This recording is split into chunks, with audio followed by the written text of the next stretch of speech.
Hello viewers, and welcome to yet another live-action commentated match of Warhammer 40,000 Conquest. My name is Mitch, and I am the Hive Tyrant. Today, I'm pleased to present you with another game sent in to me by the Tactical Squad. They're a podcast for Conquest LCG, and visit thetacticalsquad.com to listen to all their episodes and read all of their articles. Today's game is going to be taking place at 401 Games in Toronto, Ontario, Canada, so if at any point you find yourself anywhere near 518 Yonge Street, I definitely recommend giving their location a visit and checking out their website at 401games.ca. But with that aside, to the left sits a gentleman named Harry Yu. He's playing as our third Tau faction warlord commander Starblaze, and on the right we have John Gobeil, who is picking our second Chaos faction warlord Ku'gath Plaguefather as his choice of commanding officer. In investigating planet number 1, we see that John has the initiative token, and his opening deploy of the game is going to be a copy of the Splintered Path Acolyte being put out to planet number 1. So it's a 1-1 with a command icon. 4-1, you can sacrifice it to decrease the cost of any subsequent demon you play by 2, and on the opposite end of the table, played out by Commander Starblaze, we've got a copy of the ever-popular Earthcast Technician put out into play at planet number 3. You tutor the top 6 cards of your deck for a drone or attachment card. Looks as though he found a drone. He's revealed gun drones to his opponent, and he's able to add that to his hand as a little bit of added bonus to play that 1-1 with a command icon for 1. But on John's side of the table, we've now got a copy of the ever-popular Noise Marine Zealots, kind of actually an unconventional play in Ku'gath. Much more likely you might see this in Zarather, where you can kind of cheat that 3-cost unit into play thanks to the signature event Infernal Gateway, but regardless, it costs 3. It's a 2-3 with a command icon whenever a warlord is present. As one of the warlord friends, it gets +2 to its attack value, so long as that warlord remains at its planets. And in assessing our opening planetary lineup, planet number 1 is going to be Barlas, the random card discard planet. Planet number 2 is going to be Yvarn, which affords both players the chance to take an army unit from their hand, put it into play directly into their HQ. Planet number 3 is going to be Planum, which allows you the opportunity to move a non-warlord unit you control from anywhere you like to a target planet. Planet number 4 is going to be Atrox Prime. You basically pick an adjacent planet or the enemy HQ, and you deal 1 point of damage to each and every enemy-only unit there.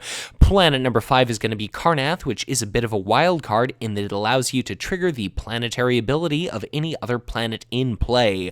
But at planet number 2, we've got a copy of the Borkon Recruits, 2-2 for 2 with a command icon, and akin to the Noise Marine Zealots, it also gets a +2 attack value whenever an enemy warlord happens to be present.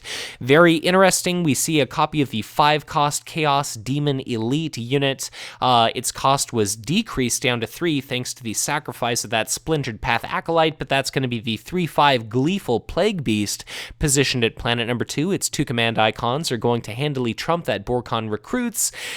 And much to John's chagrin, that's going to be a copy of the Heavy Marker Drone affixed to that unit, so whenever it takes damage, it's going to end up having that damage doubled. And the problem with that Plague Beast is its forced reaction deals damage to every unit present at its planet at the beginning of the combat phase, which includes itself, and because that is damage dealt, it's also going to end up being doubled.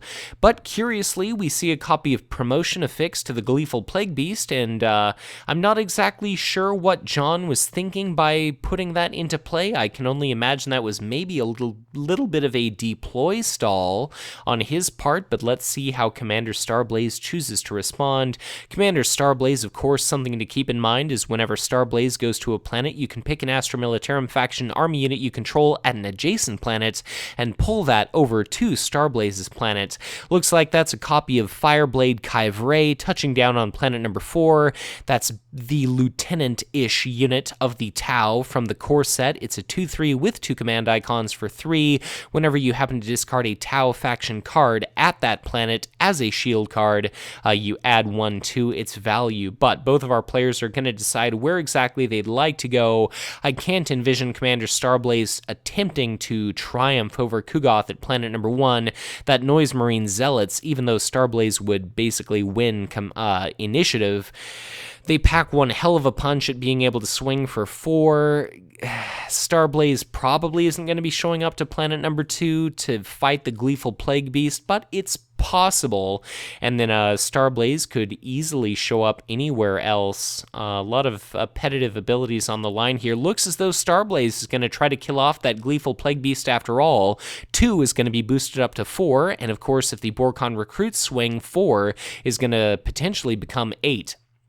Ku'gath instead shows up to planet number 3, so planet number 1 is going to be 2 cards to the right for my boy John Gobeil. Planet number 2 is going to be 1 resource to the left for Commander Starblaze. Much, contest over not a whole hell of a lot in regard to command presence. Planet number 3 is going to be a card and a resource to the right for Ku'gath. Planet 4 is going to be a card and a resource to the left for Harry. But looks as though our combat phase is going to break out. That's going to be I can only imagine a 2-value shield card discarded to the right there by John Gobeil. I can't quite tell what that might be. It looks as though it may be a copy of Slaaneash's Temptation discarded as shields. And to the left, that'll be Starblaze and that copy of Borkon Recruits, each taking 1 point of damage. And it seems as though I spoke too soon.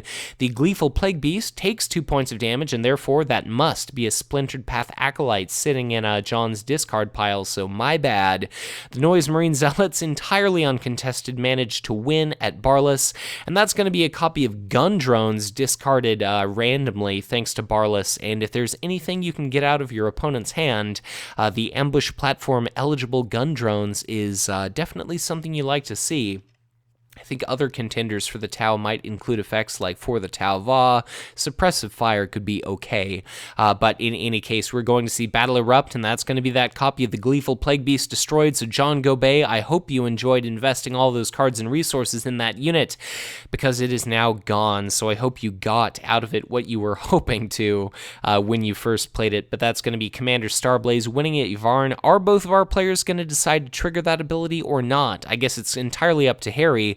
But both players benefit, and it looks as though Yvarn remains untriggered. Ku'gath himself is going to be facing down that Earthcast Technician, and as if it wasn't abundantly clear, clearly Ku'gath ends up killing off the little Technician, and he is sent to the depths of Tau Hell. So Ku'gath bounces back to his HQ. Planum's battle ability is going to be activated. The Noise Marine Zealots are going to be relocated to planet number 1, and we've now got a new 5th planet, which is going to be Taurus, and we've got a new first player, which is going to be the initiative token in the possession of Harry. Note that unconventional token sitting atop planet number 1 is going to be currently positioned to indicate Harry there. So John currently has 1 green strong point icon. It's a little bit out of focus, but I'll be keeping track for us.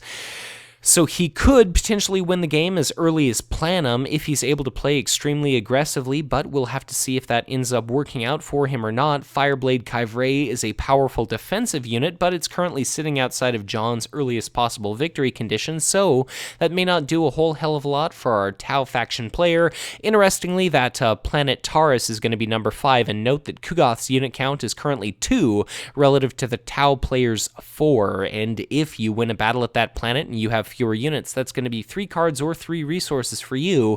And note that Ku'gath's HQ is not going to be bogged down or clogged up with any units. But that copy of the Earthcast Technician is, well, a fresh copy of Earthcast Technician is going to be played out to planet number 2. Looks as though our player is trying to decide to the left in regard to what attachment he wants from the top 6 cards of his deck.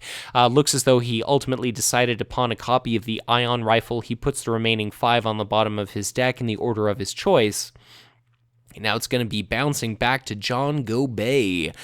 Those are some very large resource tokens. I frankly wish I knew on the right side of the table if those are meant to just reflect 1 resource token or perhaps multiple tokens, but I guess that's kind of the The consequence of playing with non-standard components is it's a little bit difficult for the spectators to keep track of, but presuming 1-to-1, if we've got 3 resources there, that could mean John Gobeil could drop a Warp Storm, he could use a Fetid Haze, he could do a Tzeentch's Firestorm for 3, or it looks as though he just spent a couple of those tokens, or it should have been 3 of those tokens, or 3 resources regardless, to put a copy of the Noise Marine Zealots into play at planet number 2. So again, 2/3, very formidable unit, and it's going to be able to attack for 4 if it has the opportunity to take a swing. So we've got a copy of the Recon Drones, a powerful economy unit being put out to planet number 4 by Commander Starblaze, but playing the economy game alone is not going to be able to win you this match. So what exactly is Harry going to be able to do to try to overcome this vicious, chaotic onslaught of John Gobeil? Those Noise Marine Zealots are doing all kinds of nasty things. That's actually a copy of Sowing Chaos. That is one hell of a play. That's, I think, the first time I've seen that card played in one of these live-action games. That is going to be each unit that costs 2 or less at a blue technology icon planet is going to be destroyed. So that's going to be Goodbye Borcon Recruits, Recon Drones, and Earthcast Technician. So that is 3 cards, and I believe 3 resources, all for the cost of 1 card and 2 resources. And note that those Noise Marine Zealots remain wholly unaffected. So like I said, you're not going to be able to win strictly through playing the economy game alone, but it looks as though Ku'gath Plaguefather was able to eliminate his opponent's economy there. So maybe that explains a little bit of that stalling last turn in maybe John was contemplating using that Sowing Chaos on the first turn of the game. But in any case, we've got a copy of the Ardent Auxiliaries being put out to planet number 2. There are 2/2 for 2 with a command icon. We've also got a copy of the Gun Drones at planet number 4, played as a unit by Harry. Very kind of interesting play there. They're just a bog standard 2/2. The Ardent Auxiliaries pick up a copy of Ion Rifles, so they're going to be able to shoot for 5. The initiative is in Starblaze's possession. That could change if Starblaze himself does not show up to planet number 2, but Ku'gath does. The Auxiliaries at present could kill off that copy of the Noise Marine Zealots, but we're going to have to see an enemy show up for a battle to actually occur at that planet. And I don't necessarily think that it's going to be Ku'gath initiating a battle at that location. But regardless, let's see how things break down. The Ardent Auxiliaries, if they get swept up into your headquarters at any point when they are moved to a planet, if you control an Astra Militarum faction unit at that planet, then they can ready, which allows them to be first, great first planet bullies. Starblaze himself is able to shift around the position of Astra Militarum units, presumably before you trigger the reaction of the Ardent Auxiliaries, but he definitely he doesn't have any AM units on the tabletop as of yet. So both of our players, I believe, are deciding where exactly to send their warlords. Both of them could go wherever they would like. I can only imagine that Starblaze is probably going to send himself over to planet number 2 just to try to kill off that Noise Marine Zealot, because it happens to be sitting at a planet that contains John's victory condition. And then for Ku'gath, I wouldn't be tremendously surprised to see Ku'gath show up at Planum on a one-on-one fight. He's monumentally difficult to kill, but it actually looks as though Ku'gath is going to show up at planet number 4 instead. And very interestingly, Starblaze goes to planet number 5, so that's going to be 4 total units for Starblaze, 3 for Ku'gath. I can only imagine that our Chaos faction player was thinking that Ku'gath might try to go to Taurus and trigger it, but in any case, planet number 1 is going to be a resource for John. Planet number 2 is going to be a card and a resource for neither of our players. They break even. Planet number 3 is going to be a card and a resource to the left for Harry. Planet number 4 is going to be a card and a resource for John. Planet number 5, I've said it before, card and a resource, this time to the left for Harry. We're going to see a battle at planet 1, 4, and 5, but let's see what, if anything, happens.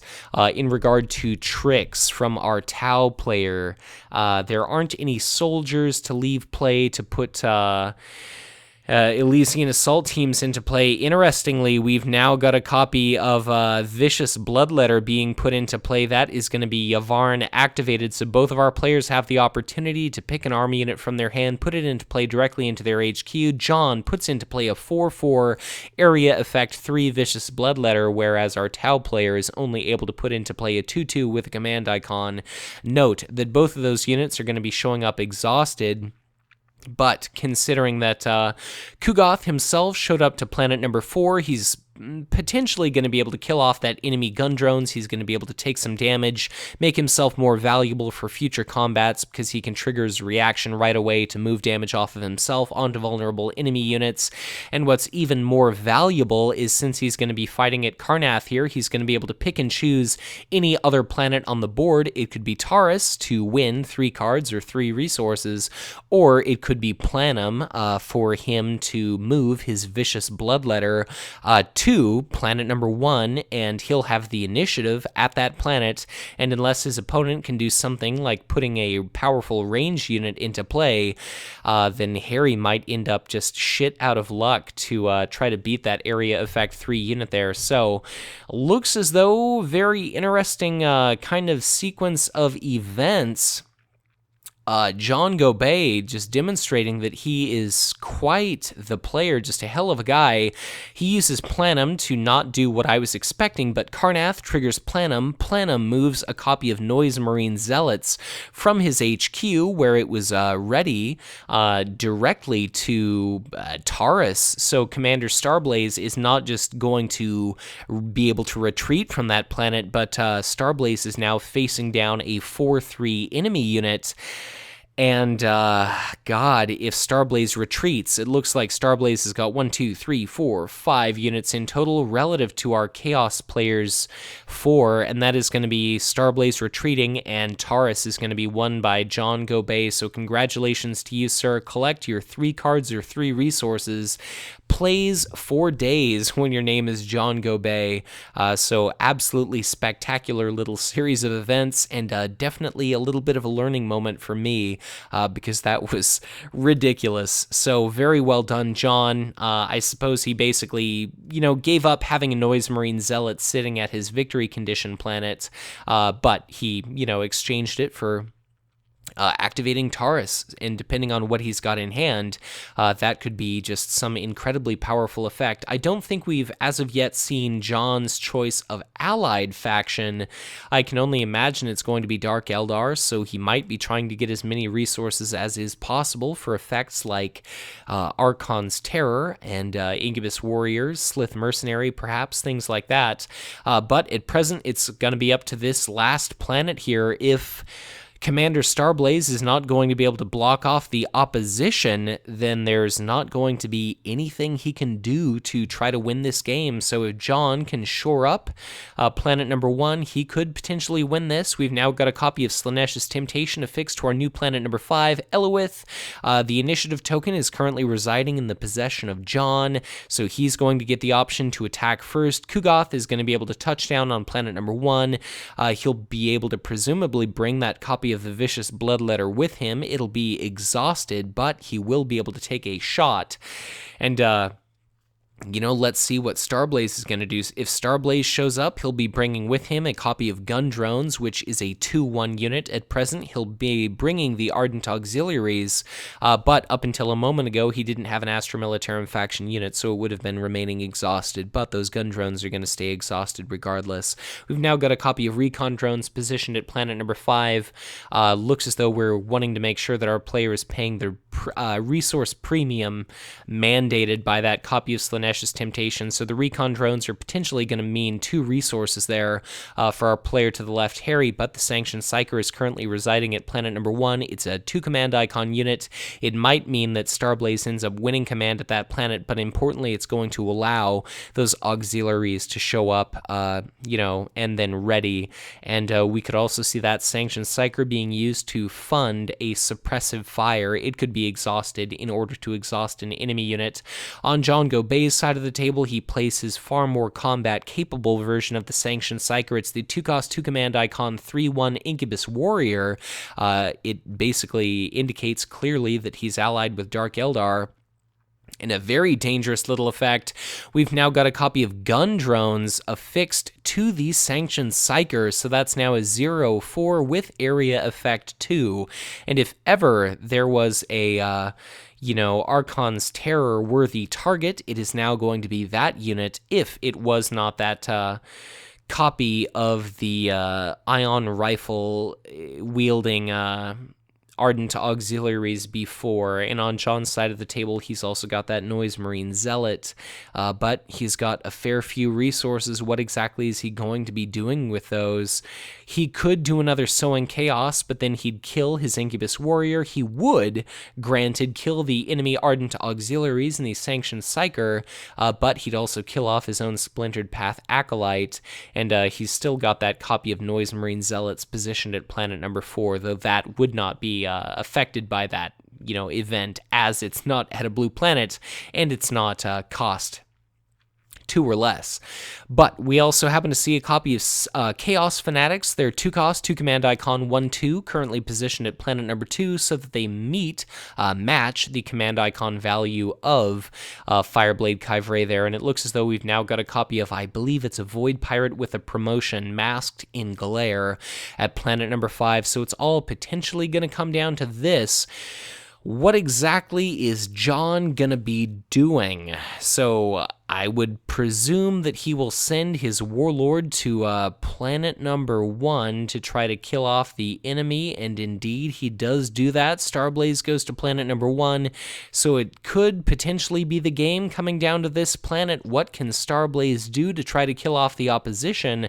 I hope for John's sake he's got a copy or 2 of Archon's Terror to get rid of that Sanctioned Psyker, but how are things going to break down? Initiative is going to be in John's possession. He'll be able to attack, he'll be able to potentially deal out a point of damage and move damage off of Ku'gath, but that's going to be insufficient to do much more than kill off the enemy copy of Gun Drones. But in any case, John has got 3 command icons sitting at planet number 1. His opponent actually has 4 command icons, so planet 1 is going to be a card and a resource to the left for Harry. Planet 3 is going to be a card and a resource to the right for John. Same can be said for planet number 4, and I believe planet number 5, if that happens to be a Void Pirate, that's going to be 3 total cards drawn by John. So I can only imagine that he's going to have an enormous surplus of cards in his hand at the moment. It certainly looks as though he does.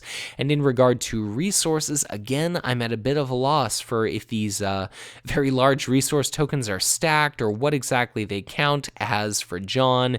Looks as though there are maybe 2 different kinds there in that pile, or they're catching the light weird. I'm not exactly sure.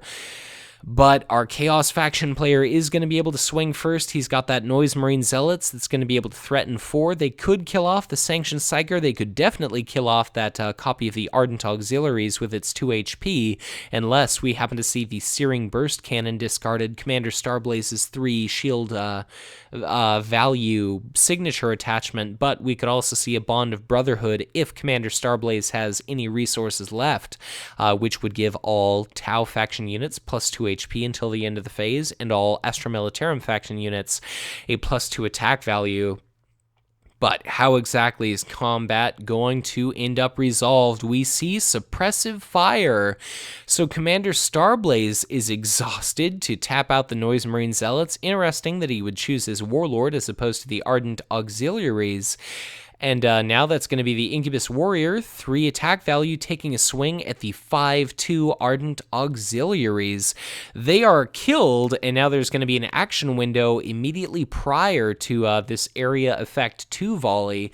If that volley goes off, the only unit potentially being killed by it is the Incubus Warrior, but that's still monumentally threatening. So is that effect going to be resolved or not? Looks as though John is going to grab a mountain of damage tokens, and therefore I can only imagine he's going to let it be resolved, but he's probably got a big surplus of shield cards in hand as well, so the Incubus Warrior is going to be outright killed, but that's going to be 2 points of damage apiece to Ku'gath, the Vicious Bloodletter, and the Noise Marine Zealots. But what are we going to see discarded in regard to shield cards? Ku'gath is going to be able to attack and handily kill off that copy of Gun Drones. Looks as though we see a copy of Slaaneish's Temptation discarded. That's going to be the 2 points of damage blocked completely. on the Vicious Bloodletter, it looks like. So Ku'gath himself, I believe, is at 4 points of damage. It looks as though John is using some sort of 3-value token and then a red value token. I believe I'd be very frustrated were I playing against John in a tournament, or perhaps less so if I knew abundantly clearly what the hell his tokens represented. But John takes a swing. Whatever Ku'gath's ultimate target was, that's going to be 1 point of damage, moved on to the now dead gun drones. Looks as though it was the Ardent Auxiliaries. Now it's going to be Commander Starblaze's opportunity to take a swing. That's going to be 2 resources used, it looks as though, to fund a Tzeentch's Firestorm. So that's going to be a 2-cost event. Do we see the auxiliaries killed? My guess is going to be yes. The answer is indeed yes, so the problem is solved, and it looks as though we're going to come to the end of a combat round here, and because I spoke with John beforehand, I know that this is going to be the GG, so our players are going to continue playing, but at this point, Harry has revealed his hand. He's basically indicated there is absolutely nothing that he's going to be able to do to trump John here. Note, of course, that John has the initiative. Immediately, he's going to be able to use his Area Effect 3 effect to kind of level the opposition here. I think our players are going to play out the remainder of this match, so let's just kind of see how things get broken down. The Noise Marine Zealots are going to take a swing at, I presume, that Sanctioned Psyker, and there we go. So that's going to be that Tzeentch's Firestorm, adding a little bit of additional damage to the Psyker just to make sure that they don't get off another Area Effect 2 volley. Then the Vicious Bloodletter could have attacked Commander Starblaze for 4. Starblaze could have done, whatever, potentially killed off the copy of the Noise Marine Zealots there, but he wouldn't have been able to kill anything. Ku'gath could have slowly but surely dealt the finishing blow, but that is going to be victory to John Gobeil, so congratulations to him, but also very well played by his opponent Harry Yu, and a tremendous thank you once again to the Tactical Squad for providing me with this footage taken at 401 Games, so I would encourage you to check out the tacticalsquad.com, listen to their podcast, be sure to check out their articles if you happen to find yourself in Ontario, Toronto at any point. Give 401 Games a visit, and their website is 401games.ca. They hold monthly Conquest LCG tournaments, and they live stream their games just like what you watch today. So be sure to check out twitch.tv/401games if you're interested in watching any of that footage. But once again, thank you so much for watching. If you enjoyed this content, be sure to hit that like button and subscribe to my channel if you've not done so already, or if you are already subscribed, I always encourage you to share this content, because the more people out there are that end up exposed to Conquest, the more people may give this game a try, enjoy what they experience, join our community, and of course, all together we continue to send the message to Fantasy Flight Games, telling them to continue to support and develop this fantastic product. If at any point you'd like to get in touch with me, I would encourage you to do so through Facebook or on Twitter, and if you'd ever feel so inclined to send in live-action tabletop gameplay of your own, I would be absolutely honored were you to reach out in order to figure out how to do so. If you'd like to support the Hive Tyrant, I would be absolutely honored were you to make a contribution or donation to my Patreon. But once again, thank you so much for watching, and as always, be sure to check back in again soon for much more Conquest LCG content to come.